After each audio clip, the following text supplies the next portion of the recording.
You're listening to Biotech Hangout, a live and unedited weekly discussion of all the latest news in our industry. I'm Josh Schimmer, and my co-hosts today are Chris Garabedian, Sam Fazeli, Yaron Werber, and special guest who we're delighted to have, Adam Feuerstein. For more information about our hosts and guest speakers, or to listen to the most recent episode, please go to biotechhangout.com. As well, you will find our disclosures on the Hangout page. Please note that our commentary should not be construed as stock investment advice. I would note investing in biotech is as much as ever challenging, even for experts. And I'm actually going to start on this topic because is is biotech too challenging to ever be anything other than domain for real experts and specialists? Yaron, I'm going to pick on you first for that one. Oh boy, yeah, this is going to be a spicy one. Um, so I would say, look, it depends on what we're talking about, and it depends on which time of history are we talking about, right? If we're going back to the bubble, everything was going up. So you can also invest in ETFs, you know. If you're talking about large cap biotechs, they're pharma. They're not any different than investing in a pharma company. Um, we all know, Josh, you remember the days when mid cap biotech was becoming large cap biotech, and the call was you don't need to invest in the S&P, just invest in these large cap biotechs as they innovate, because these are amazing businesses.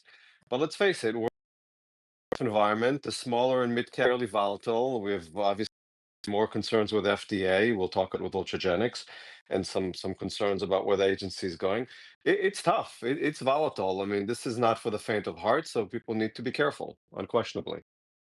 Can I chime in on that question, Josh? Absolutely. So I think the sector has a serious credibility and accountability problem.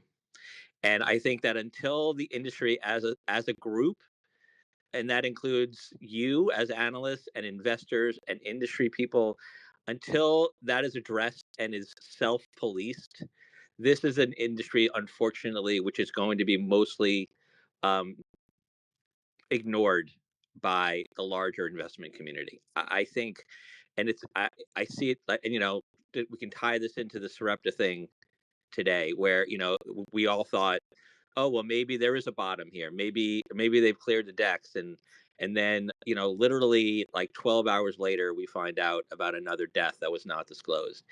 And if you're looking at this from the outside, what you're seeing is like a raging dumpster fire attached to a clown car.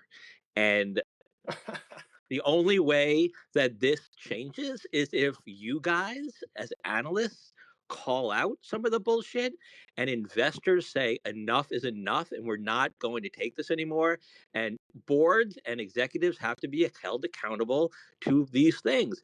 And until that happens, I don't see us being anything more than just like some niche, like, curiosity that people just laugh at.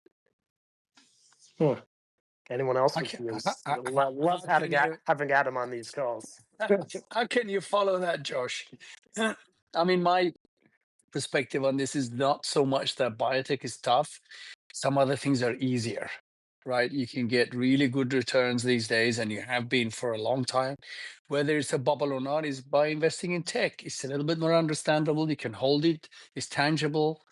Unless you get into quantum and some new LLM. But even then, you can try it out. You don't have that here. So you add that to what Adam said, it makes it tough. Yeah, I'll just add. I think look, biotech's always been hard, and that's why it's such a specialist investor domain. But I think and Adam alluded to this in terms of generalist investors. I mean, if you look at the XBI, and we can debate if that's the best like index or not, but whether you look at 3-year, 5-year, 10-year returns, people are going to look at that and say, whether I try to understand it or not, or whether they can clean it up. I think that is one of the biggest challenges we have is just this sector has not really moved in 10 years. And I think there's not a lot of signs for hope and optimism. I mean, we can talk about it insularly about, oh, FDA signaling something positive, or it looks like tariffs, might not be as bad, or MFN is going to go away. Like we can talk about that, but at the end of the day, I think investors are, capital allocators, and you know, how, especially with interest rates that remain high, how can you justify putting a lot of capital to work in this sector when it just hasn't delivered? So I think that's a big part of it. I just think it's the self-inflicted wounds that are so frustrating. Mm. It's not like, I mean, everyone understands that biology is really hard, that there's so much risk, and bad things are going to happen. Of course, that's everyone knows that, but it's this self-inflicted stuff. It's the stuff that just doesn't need to happen, that keeps happening all the time. That's where it gets. That needs to be cleaned up. Adam, Yeah, let's that's move to that. And I just want to, Josh, if it's okay, I want to, because not all of our listeners, some of them might have like had a busy 24 hours, but so we'll lead off, which, Adam, kind of, let the match on this a little bit. And I think it's worth talking about. Earlier this week, I think the market was surprised that Sarepta announced a restructuring, refocus of the company, laying off more than a third of the employees, really moving away from gene therapy. We all have talked, a lot about the two deaths in the DMD, right, commercial product. And so everybody thought, okay, wow, the revenues guidance has come down, right? Black box warning, like so, some major communication updates from Sarepta that sent the stock down, or I'm sorry, sent the stock up because they thought that they had this debt overhang, that they were doing the right thing to get to cash flow positive. They said that there was a floor of the gene therapy of 500 million that they could count on.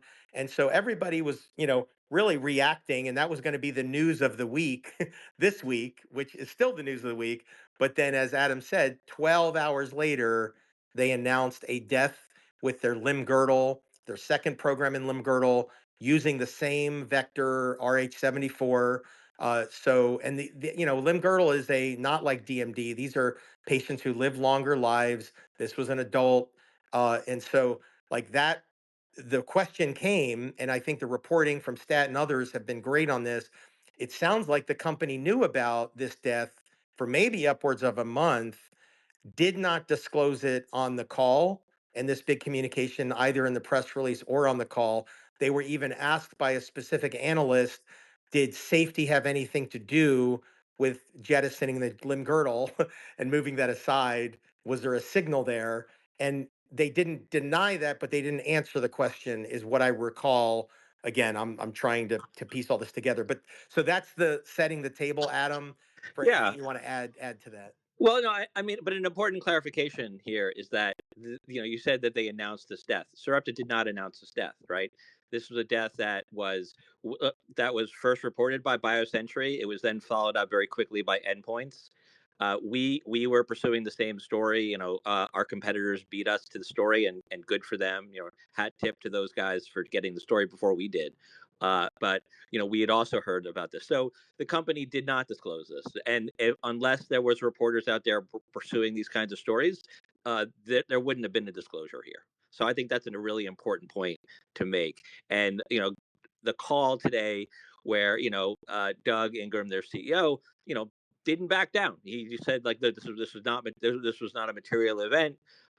He kept talking about the decision to close down the limb girdle. Most of the limb girdle programs was an MPV based decision, a financial decision, and not a clinical or safety decision. And that may be so, but when you are asked point blank on a call with analysts, where someone asks you whether there were any safety issues related to these programs, and you don't say, you basically avoid the question, so it's a lie by omission. That's a problem. I mean, from a credibility standpoint, like like how do you evaluate a company like that, a management team like that going forward? And again, it's a self-inflicted thing, because they could have been fully transparent, and this wouldn't have happened. Yeah, Adam, I just want to highlight also, you commented on X, that it was maybe exacerbated this by the fact that, and this was before the reporting came out with the limb girdle death, that there were promotions, there were increases, and that there was a little bit of tone deafness, if you will, Oh yeah. of doing that. So Right. Yeah. I mean, just look, yeah. that on the same day that you fire 500 employees with 36% of the workforce, and then you announce promotions and pay raises for the top executives. I mean, look, I'm not a PR guy, yeah, but that does not sit well. And I can tell you that we've spoken to, quite a few of the laid off Sarepta employees in the last, 24 hours or so, and yeah, that really angers a lot of people. Like that. How do you do that? Yeah, Josh, Yaron, Sam, you guys want to chime in on this? Well, I was going to ask you, Chris. I mean, Sarepta used to be the CEO, and it's a company that does have a fairly lengthy history of controversy. Why do you think that is? Well, I mean, look, I can only speak to, going back to the history of Eteplirsen is where it all started. And that was largely, and people don't appreciate this fully. The FDA is not a monolith, right? There are raging debates, disagreements, right? Different opinions within the hierarchy, between the hierarchy and the divisions. And, during my tenure alone, we went through three different division directors. And CNS is arguably known as one of the more conservative and challenging, and there's a long history of that. And so, we had a really good interactions and a good signal with the first division director, and then there was a interim director that came in that kind of reversed all of that decisions, and that's when it became controversial. And they brought in a third one, Billy Dunn, who kind of got it back on track. But then there was the protest that happened after I left, after the first AdCom. So I think part of it is this has just been a highly visible, kind of charged story that is a little bit of the lightning rod for industry trends. And, I mean, there was a period where people thought Sarepta was getting too much favor or has gotten too much favor from the FDA. So I think it's just one of these stories that is always not clear. I mean, Eteplirsen was controversial because it was arguably a small data set that was not unequivocal and that you could have arguments on both sides, right? And as CEO, I felt that it was doing something. I didn't think it was a cure-all or the best technology that was ever produced, but we thought it deserved to be approved. And so, I think, but I will say this, what I tried to do as CEO is really be as transparent as I possibly could. I mean, back then, we were putting FDA letters, quotes from FDA communications into our press releases, which not many companies have ever done that, right? And that was just to say, look, you can disagree with my interpretation of it, but here's what they told us. So, and this is how we're interpreting it. And so I think the transparency is the issue. And I think that's what Adam hit on. I think it's the credibility that, do you believe what the management teams and the CEOs are telling you? And this is what I know, having been a CEO. I mean, every, buy-sider, when they go to these investment conferences and I have like stacked meetings with people, they're asking me the same question 8 different ways to see if like my expression changes or do I answer it a different way? Or, I mean, it's all about how much do we trust this person, right? And can we believe what they're telling us? And that credibility, I think, is a really important part for buy-siders to invest and trust the story that they're being told by a management team. So one of the things that Makary is talking about, right, is now beginning to post the CRLs publicly. I cannot. I think we're all going to agree we need that badly. Now, there's going to be an element of information that's going to have to be redacted for confidentiality for legal reasons, but as much of it should be unredacted and left publicly. And I actually think that this is a governance board and general counsel issue. We some of you might know we spent a few years as in a company and as an officer. And one of the things I always thought is when you leave Wall Street and you become, a Section 16 officer, someone like a Gandalf would show up with a book of like 3,600 pages that would give you, here is the rules for public disclosure. That book does not exist.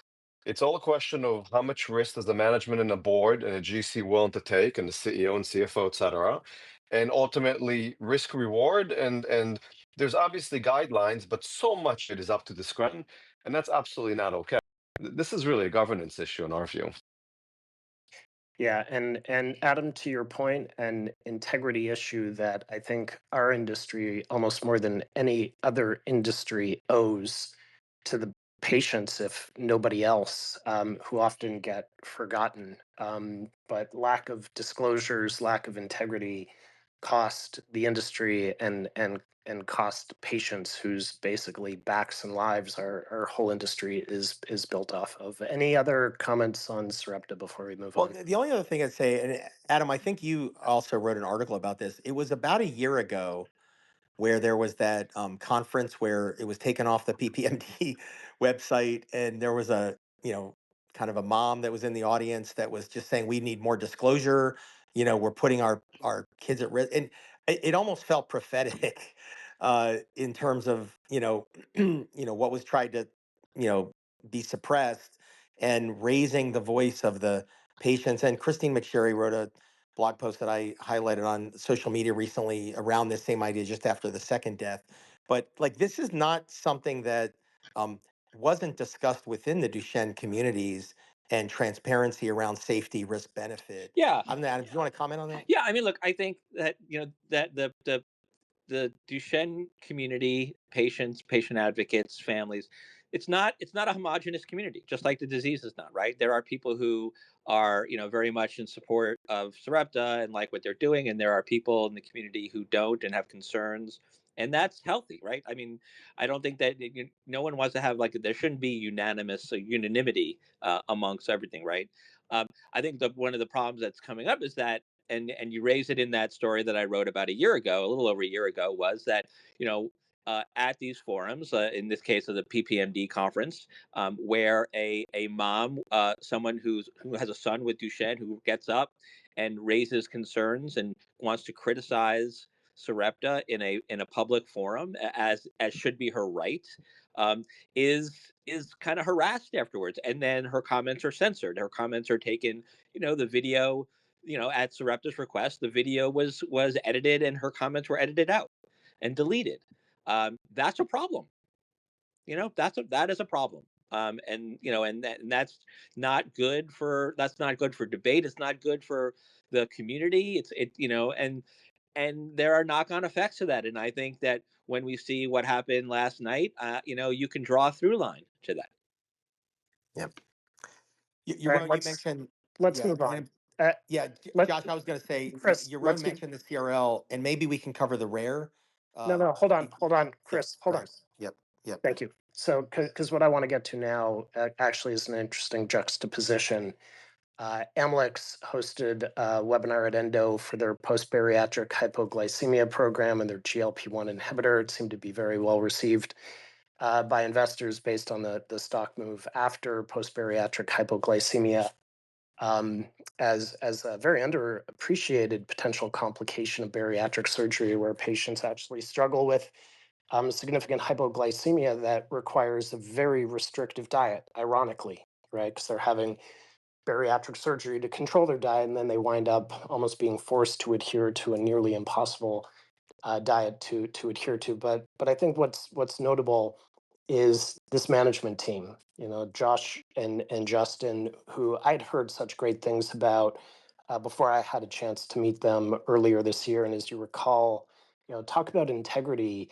When the Relvio trial in ALS failed, they were very quick to pull that product from the market. And they're two young co-CEOs who I do think bring a tremendous amount of integrity to the job. So I think it's really interesting, compare and contrast, and we need Amylyx's the type of leaders and young leaders that Josh and Justin are, who really care about doing the right thing for patients, who care about appropriate integrity and disclosures, et cetera. So I just kind of wanted to put that after the conversation that we just had. Now, moving on to regulatory, it feels like Washington and the FDA is in the news every single week, right? Which is something very new because they were rarely in the news. And Adam, you and your colleagues at STAT have been doing an absolutely incredible job in kind of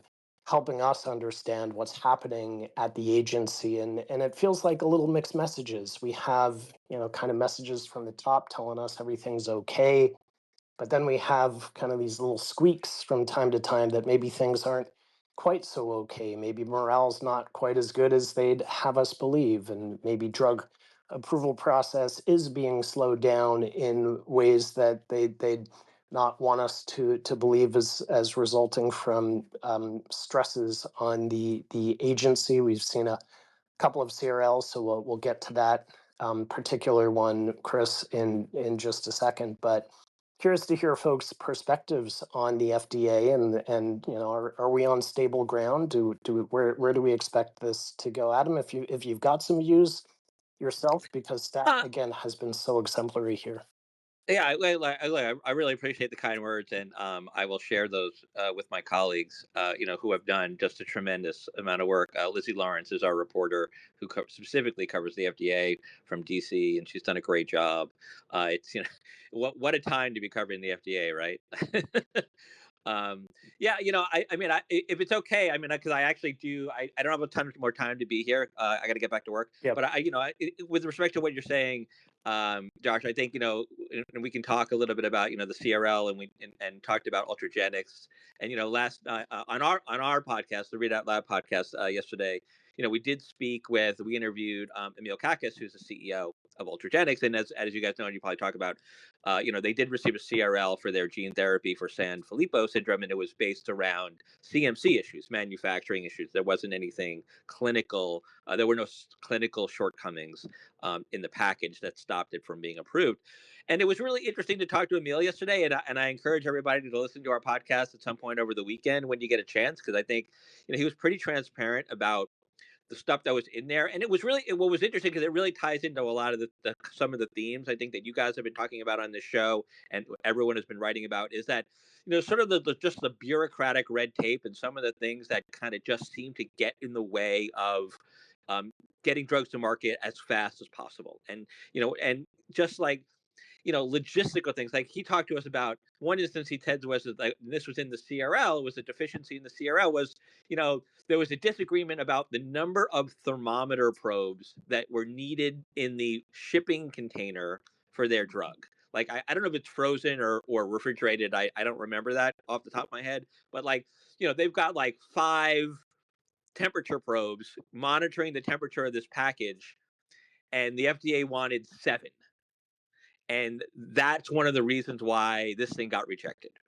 And it had nothing to do with the drug, nothing to do with safety or efficacy, and so it's stuff like that, I think, that frustrates a lot of people in the industry. And I know that people have called for, whether it's like assays or things that just like common sense things, where it seems like if you could eliminate some of these roadblocks and these hurdles, that would go a long way towards streamlining drug approvals. And Emil was careful to say, like, he's not blaming Marty Makary, he's not blaming Vinay Prasad for this CRL. It's more like these are just things like built in to the FDA right now that really just need to be addressed. And if the current leadership today could do that, and they have talked about that, right? I think that you've heard current FDA leadership talk about wanting to remove some of these obstacles. Like, if that happens, I think people will be very pleased. Do you think there's more fear of retribution than in the past of anyone potentially speaking out about against the FDA or leadership? There might be. Like, it's hard to say. There have been some things that definitely you would say, like, wow, like, are you going to stick your neck out? And I think some of the the ousters, and the Nicole Verdun's departure, internally, and maybe that's the case. And or the Calvista situation. I don't know if you guys talked about that on a previous show, but just like I just think like these are like, it seems like just like really in the weeds kind of things. Like, there was another instance, an example that Emil gave us, like, something about like the way like a certain like assays being developed, like the sterilization procedures that are being used, like that were just like, he says, like, it's so dense, and it just seems like, why are we wasting our time like debating whether or not this thing is like should be sterilized this way or sterilized another way. But again, these are all contributed to now this is a gene therapy that for Sanfilippo patients that instead of being approved in August, may not be approved until 2026. And for patients like that, that's a significant, meaningful amount of time. Yeah. So Radical if I can, transparency, but Josh, let me. selectively radical. Yeah, you're on, please. Maybe I'll just jump in too, because that was an amazing podcast. Thank you. And we cover Ultragenyx. Let's zoom out because there's two other things going on here related to FDA. So recall this is one of three drugs that is up for accelerated approvals using biomarkers at CBER. This is the Peter Marks program. And the CRL talks about how the totality of the clinical data is supportive. They just asked them to update the clinical data when they refile. But Amylyx, your podcast, talked about how he's definitely detecting that what's going on is there's a move now to not to use heparan sulfate potentially as the biomarker, which is the underpinning for the approval, but rather the neurocognitive endpoints. So there was a shift at FDA on the clinical side. Now that wasn't the reason they had the CRL, but that was pretty important. And then the other one is why issue a CRL 6 weeks or 5 weeks ahead of the PDUFA when the company is technically still to resolve these issues and data, which apparently was not even reviewed by FDA. So it almost seems that there was a political discussion to the political reason that they gave him such an early CRL. That's interesting because, like, on one hand, an earlier CRL lets you move faster to respond, but on the other hand, an earlier CRL that winds up in a second CRL because they didn't review the full package the first time is devastating. Yeah, I think this is still an important one to watch because if you look at it on its face, right, a single arm, small study, open label on a biomarker endpoint, when you listen to Vinay and his, kind of questioning around, accelerated approval, obviously disagreements with Marks about that. I think it will be interesting to see if this easily gets approved when they resolve the CMC issue, or if if this delay enables them to, right, recast how they think about, because this was a priority review prior to the new administration coming in, right? I, presume Marks was supportive of that. So I think that I think Emil probably managed this communication perfectly, but I still want to see that this this gets the ultimate approval based on this smaller data set.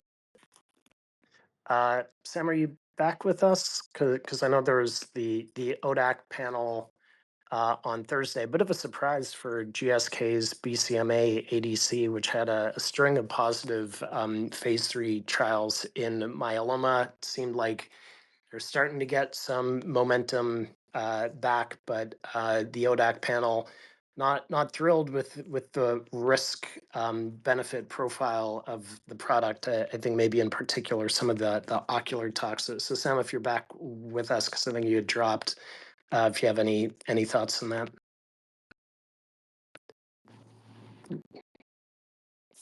Or if as we're waiting for Sam, I think you're on. You had some views on that. I'm back. Oh, there we Can go. you All hear me? right, perfect. Sam, Yeah. Are we on to ODAC? yeah, we are. I just teed it up for you. Right, thank you. So I've been listening to all this until this weird situation where I got thrown off. So talking about CRLs, there's another one coming here. I'm pretty sure of it. We basically had the ODAC meeting for GSK's belantamab mafodotin or Blenrep. This is the second time this drug wants to come back to market. It's been on the market before. They had a post-approval trial that they were asked to do, and that didn't work out as a single agent. So here they've come back with 2 trials in combinations.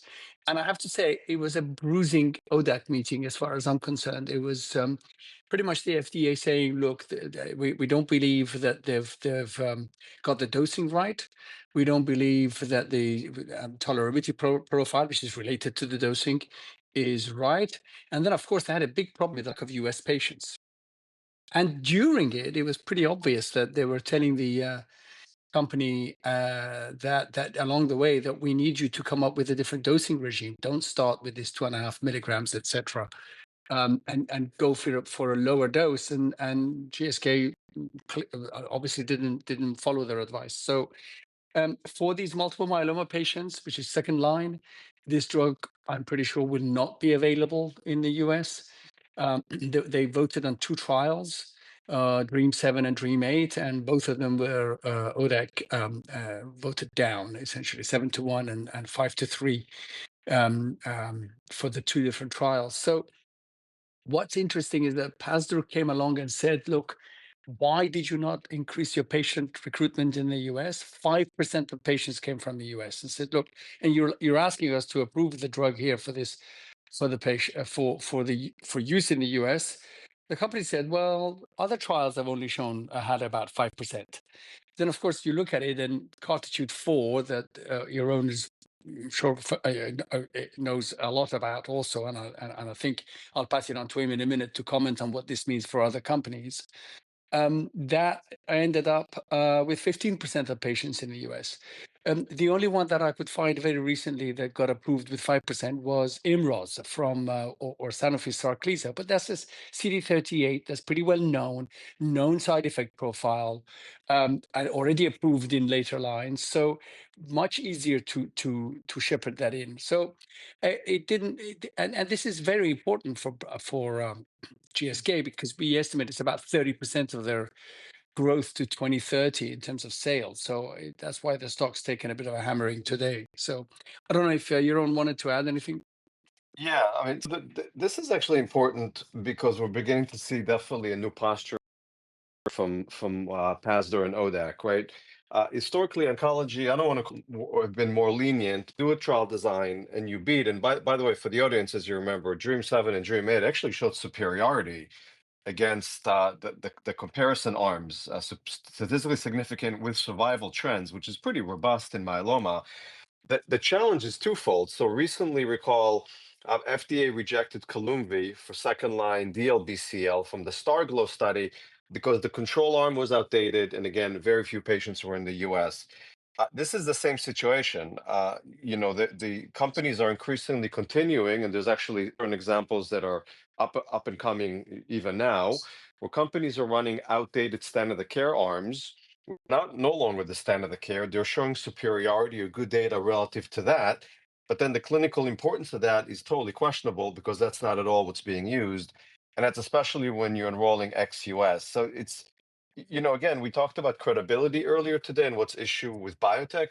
A lot of the issues in biotech is that companies are not really trying to innovate. They're trying to manage risk, and they're not really trying to drugs that are really going to be transformative and are worth the price and will really make a difference.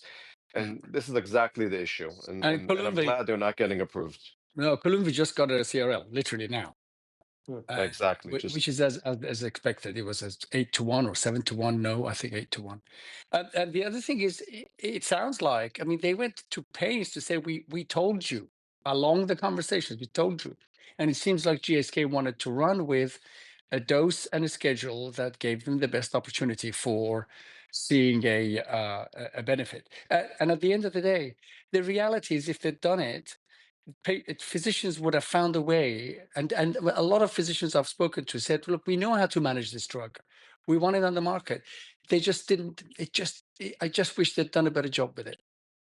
Yeah. Anyway, I'd also know GSK has been struggling a little bit with its R&D engine for some time now, so another setback for them, and but also perhaps reflecting the extent to which the standard of care in myeloma has completely transformed, really since the IMiDs came out. It used to just be a mishmash of toxic therapies and transplants and very heterogeneous, almost voodoo type medicine that were not serving patients well, and just the number of options that they now have, and the survival of patients with myeloma is a testament to the incredible work that our industry does do when it's really firing on all cylinders. All right, let's move to market sentiment. And Chris, I think you had some thoughts on second quarter and first half reports on VC investing.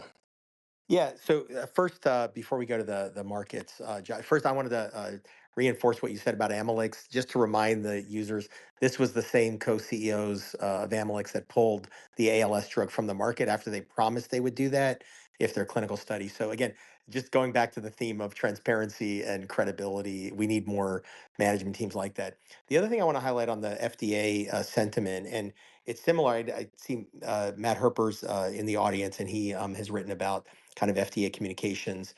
And I attended a CEO forum that had about 80 CEOs, private and public, that participated. And we all heard an update from people who were in the Makary room.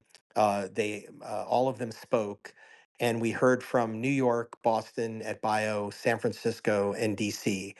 And I just have to say, it was, and these are not people who are necessarily sympathetic to the politics and the administration, but they universally all walked away with a real feeling of encouragement and a real feeling. They said, even, as they came in the room and they really were listening, that they were taking active notes, that they would repeat back what they heard. We were able to compare notes across the different forums and how they were consistent in those four areas and how they would build on what they had heard at a previous one. And so what was very interesting was that the CEOs came out as very encouraged and cautious optimism, but a real sense that the feeling was, hey, they are reading the headlines, they are paying attention to what people are saying, and that they're really seemingly committed to prove right the naysayers wrong. And so I do think we need folks like Matt and Stat News and others to take a kind of maybe more skeptical, like, can we believe what they're saying? But I can just tell you from the CEO forum that was earlier Monday morning, that was kind of a debrief on all of it. It came out with a pretty positive feeling that this FDA wants to make changes that are in. Obviously, we all agree with the CRLs being transparent, and we would even want more transparency. So I wanted to highlight that.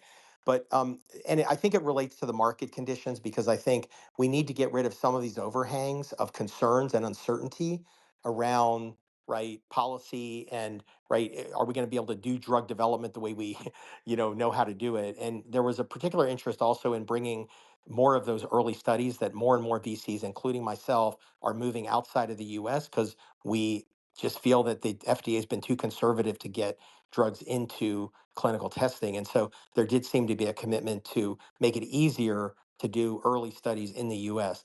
Anyway, the markets, we had a pretty good Q1, and people had some pretty good signs of the venture investing.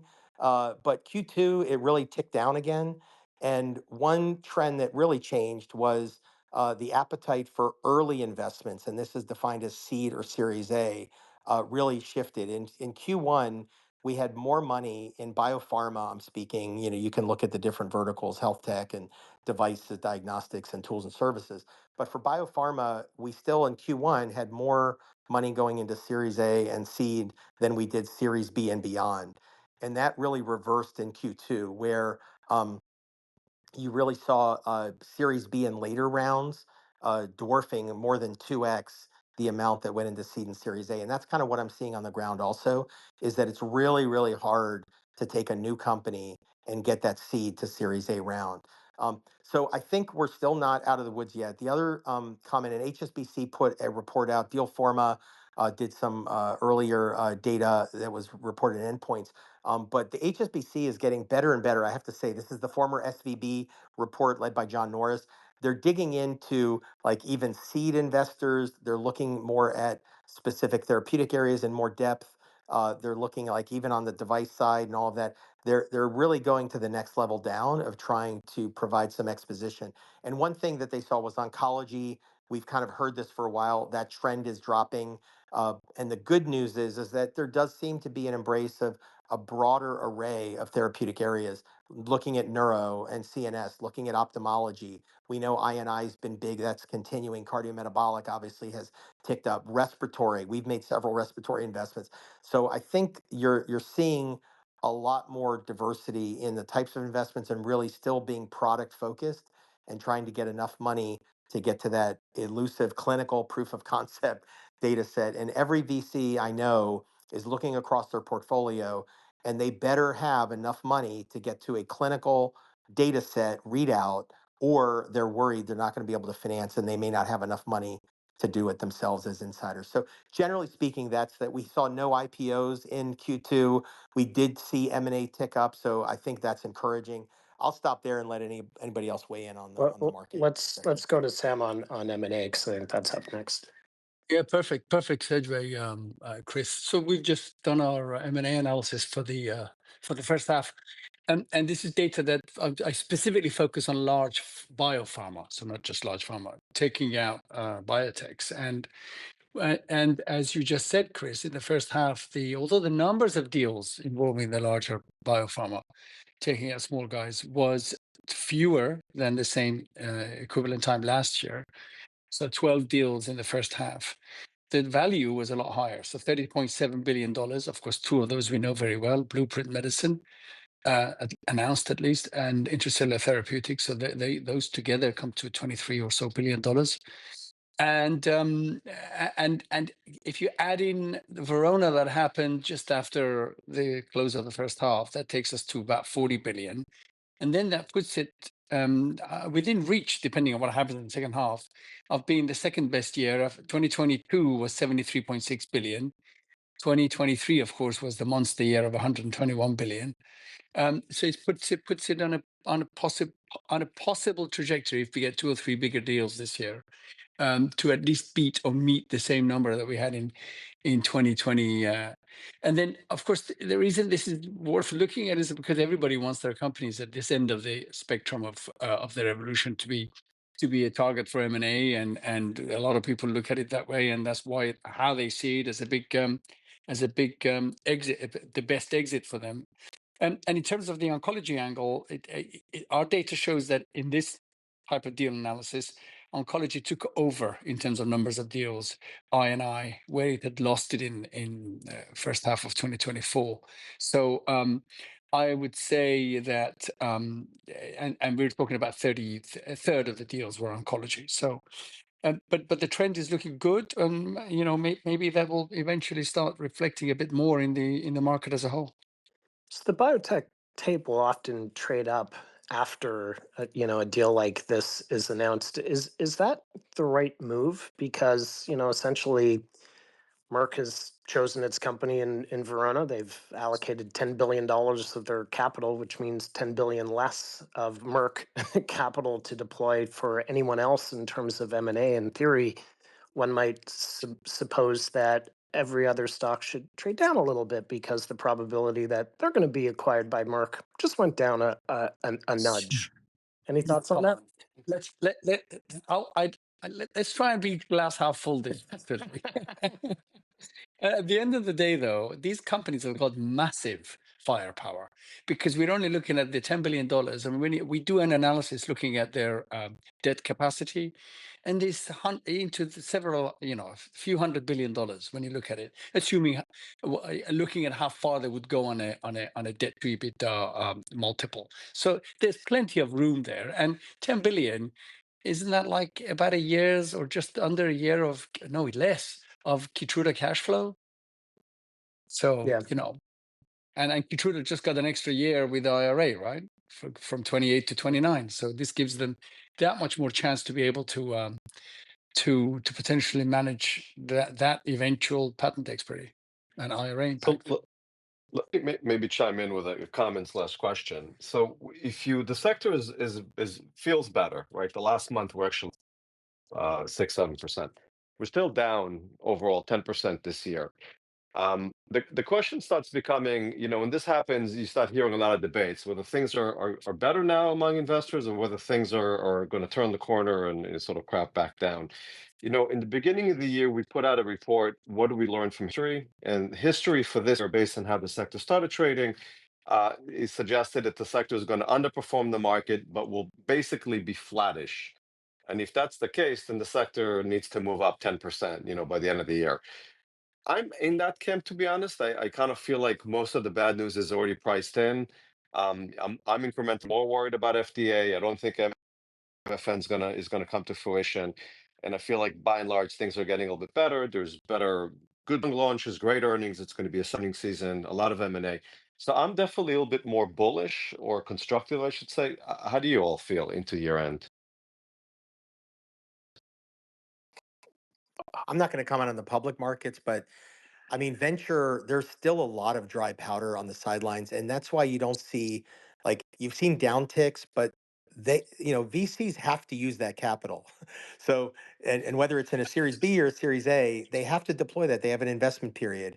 And so we still are going to continue to see private investment. And what I see is when I see a deal like Verona, you see everybody gets excited about that sector. Okay, understanding that you might have taken a specific acquirer off the table for that specific target or that specific disease area. But I can tell you, everybody gets very excited that, okay, wow, we have hope that the investors will want to come in because this is a sector of interest.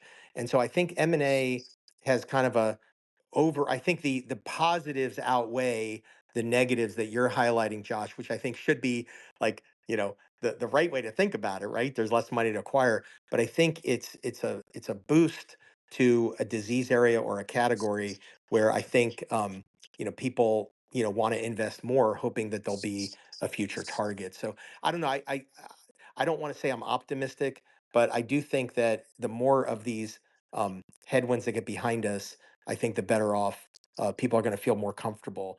At the end of the day, you guys know this better than I do. The public valuations have to be healthy, and that has the trickle down effect. And until we see IPOs and healthy valuations in public biotechs, I I think it's really hard to climb up that mountain. Chris, Josh, let me just add one other thing. One of the things that's not included in this calculation is all these big licensing deals too. Bristol, BioNTech, Pfizer, 3S, and so I'm going to do that analysis with our data in the next few days. So there's a lot of all that money too, and clearly somebody thinks something's going on with Summit because the share price has been jumping up for no apparent reason. People have been trying to find reasons. Was it something happened to the Chinese label for Akisa's drug, which of course nothing happened. There's all that coming, and let's see how much money they've been pouring into biotechs that way. Well, hopefully we can talk about it next week. Well, I think with Summit, it was the expectations for a deal with AstraZeneca. Yeah, but I said yesterday, Yaron. Yesterday was up 16%, or was it the day before? And Yeah, of yeah, course nothing that's fair. happened. But I mean, look, let's see. Maybe Monday. If I had a nickel for every time I was optimistic for the outlook of biotech and was proven wrong, I would at least have $1. So I will. I'll send you $10. I remain hopefully optimistic, but also realistic, given the track record of the XBI over pretty much the last 10 years. And a reminder of where we started, right? Is the sector just too volatile and complex to really attract generalists, and can it work if you don't get generalists, and is there ever going to be enough M&A to lift the XBI? But at the end of the day, that sets it up for great potential stock picking. You just have to be an excellent and sometimes lucky stock picker. Move on to some data updates. We got a data update from DiaMedica for treatment of preeclampsia for their protein therapeutic, and they showed notable reduction in blood pressure and dilation of the uterine artery of pregnant women. I don't think we've ever seen a data update in preeclampsia, a significant unmet medical need. And for a number of reasons, it can be very, very difficult to develop therapeutics for pregnant women. But it looked like a good start for the DiaMedica team, and will be an interesting program to follow, in part because there is such limited innovation for anything that may affect pregnant women. There's another private company, Comanche Therapeutics, that also has a very interesting approach. They've been a little bit quiet as of late, and again, I'm not sure if that just reflects some of the challenges that there can be when it comes to enrolling patients with preeclampsia, or really any pregnant women, because as you can understand, that's a time where you really parents want to do prospective parents want to do anything and everything they can to make sure that their baby is healthy, and sometimes the idea of something novel or experimental can lead to recruitment challenges, but nonetheless, DiaMedica has been able to enroll their trial thus far. Sam, let's go on to the lung cancer survey. Oh yeah. So look, we did the lung cancer survey with endless questions, mostly for our own model building and education. But in there, we squeezed a couple of questions about what trials that are ongoing in lung cancer do you find? Do physicians find? This was a U.S. Survey, 53 physicians. Do you expect to be practice changing in the upcoming period? So of course, Summit's PD-1 VEGF was there.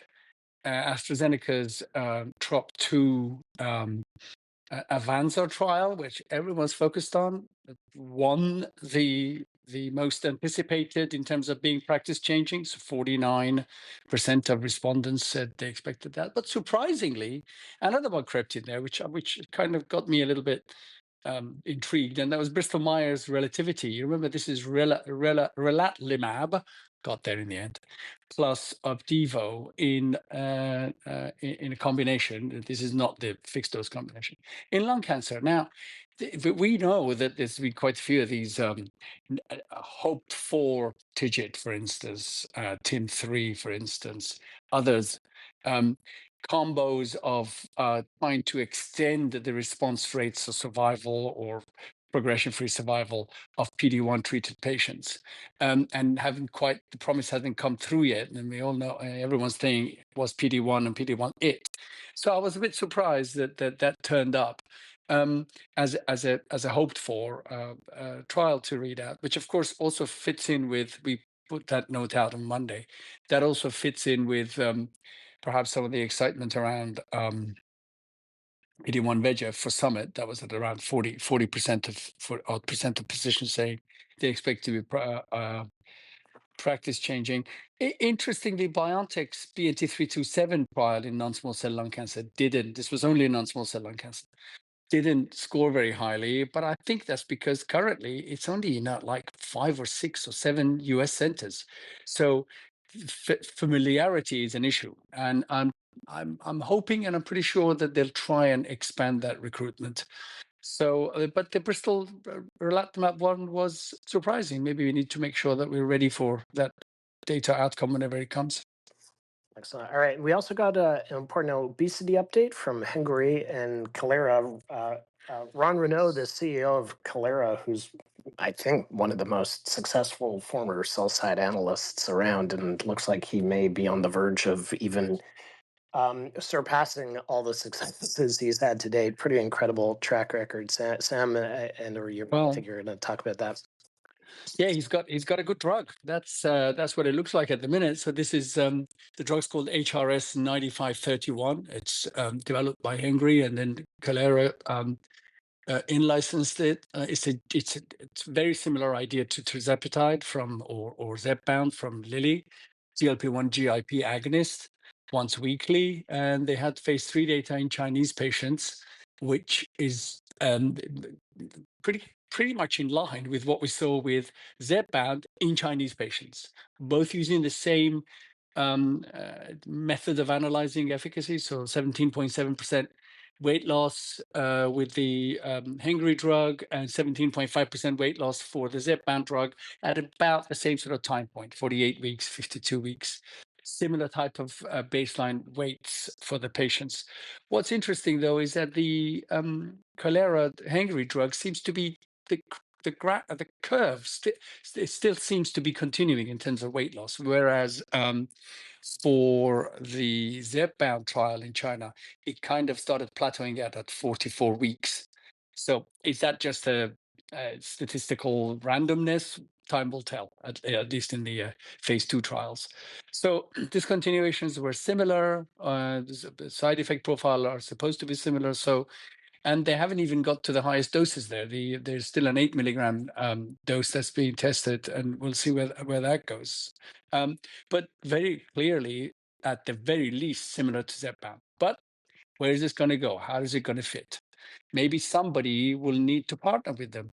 with Kailera, that is for the US. I don't know what their plans are.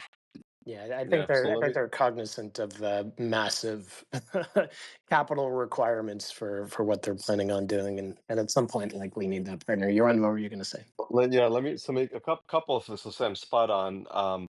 So recall the GLP-1 to GIP ratio is slightly different here than tirzepatide, and that probably explained the higher potency. It's got a little bit more GLP-1 potency and a little bit less on the GIP. The adverse event profile is distinctly. You mentioned wisely, Sam, that it's low. I would say it's actually definitively looks better than tirzepatide across many studies. There is no plateau, and what's really remarkable, recall, is the FDA requires 52 weeks of dosing at the target dose. They're not even close to that because it took about 5 or 6 months to dose escalate the way they're doing it. And so the efficacy here should continue to get better with time. And Sam, to your point, I think they're even going to go high. There's an 8 mgs. They're going to go even higher than that in their phase 3. I think they're going to start, they're saying soon, it's potentially by year end, is our view. Their 4,500 patient kind of phase 3 program. They're well capitalized. To your point, they'll probably need more capital. That's just a generic statement for anybody running a study like that. But the drug is looking pretty good. Again, another sign of great innovation coming out of China too. And kudos that this is a Bain deal with Atlas to spin this out. Great management team. Scott Wasserman developed Repatha, developed Evanity at Amgen. This is really had a commercial, ran commercial ops at Lilly. This is an A-star study team here. I think they should do great. Yeah, amazing. Yeah. Their cumulative track record to think that is going to get even better. Pretty amazing. Sam, do you want to close this out? We'll talk about some of the earnings. J&J seemed very strong. Pharma, not so strong. Maybe MedTech, and then Novartis, which was a little bit more mixed. Yeah, so J&J, they had a very good day on the results. And basically, when you look at the numbers and how they did in the first half, they're being very conservative about the second half. So there's plenty of room for more better performance. And of course, I think one of the things that people were worried about, it was the medical devices side, and that came through quite nicely. So they dropped the tariff impact from $400 million to $200 million. The questions were, of course, asked what's going to happen with tariffs, and I don't know I can't remember if MFN was in there, but MFN probably was in one of the two. And of course, there's no answers, right? Everybody's having constructive conversations with the administration. I bet you that if you did a LLM summary of all the results, that's what was going to come out. And we'll see what this rate of tariffs the administration is going to come out with, low percentages, and allow people a year to put a shovel in the ground and then say, okay, we're starting manufacturing, and don't hit them with a tariff. Hopefully that's what's going to happen. What was interesting with Novartis, which did the opposite, although they beat and also raised a little bit in operating profit guidance for the year, was a little bit of worries about the Cosentyx, which is their 12% of 2024 sales. So it's one of the biggest drugs for them. And they reduced the 2025 sales forecast for that, which is not a good place to be when you've got a drug that's aiming to be a big drug, 8 billion peak sales, before it hits 2029 patent expiry, at least on paper. So the question ends up now being, what is the growth rate from 26 to 29? And they also went in for a $10 billion buyback. So Josh, I'm convinced they have enough money to go and keep doing M&A. So hopefully we'll see them as an M&A player going forward still, because they'll need it as they're going to hit into this patent expiry. Yeah, I would note J&J's Spravato up 30% quarter over quarter, and big wave of psychedelics coming. So nice to see the traction with that product. It took a while, didn't it? It took a while to get. Yeah, all sorts of reimbursement challenges that they didn't anticipate, that I think the rest of the field has taken note of. Now we're gonna close out where we started. The other shoe that we were waiting to drop just dropped. Reuters noting that the FDA will request Sarepta Therapeutics voluntarily stop all shipments of Levitus. So not necessarily surprising after some of these updates, and looks like Sarepta shares were halted for volatility. So we closed where we opened. Thanks everyone for a great discussion. I think emphasis from today's overview is integrity. Something that's so important in our industry, and those who have it and deliver it, the folks like Josh and Justin at Amylyx, get tons of respect and credibility for doing so. So let's make sure that we do what Adam chided us to do more of it at the start, and make sure integrity is an important theme to our industry.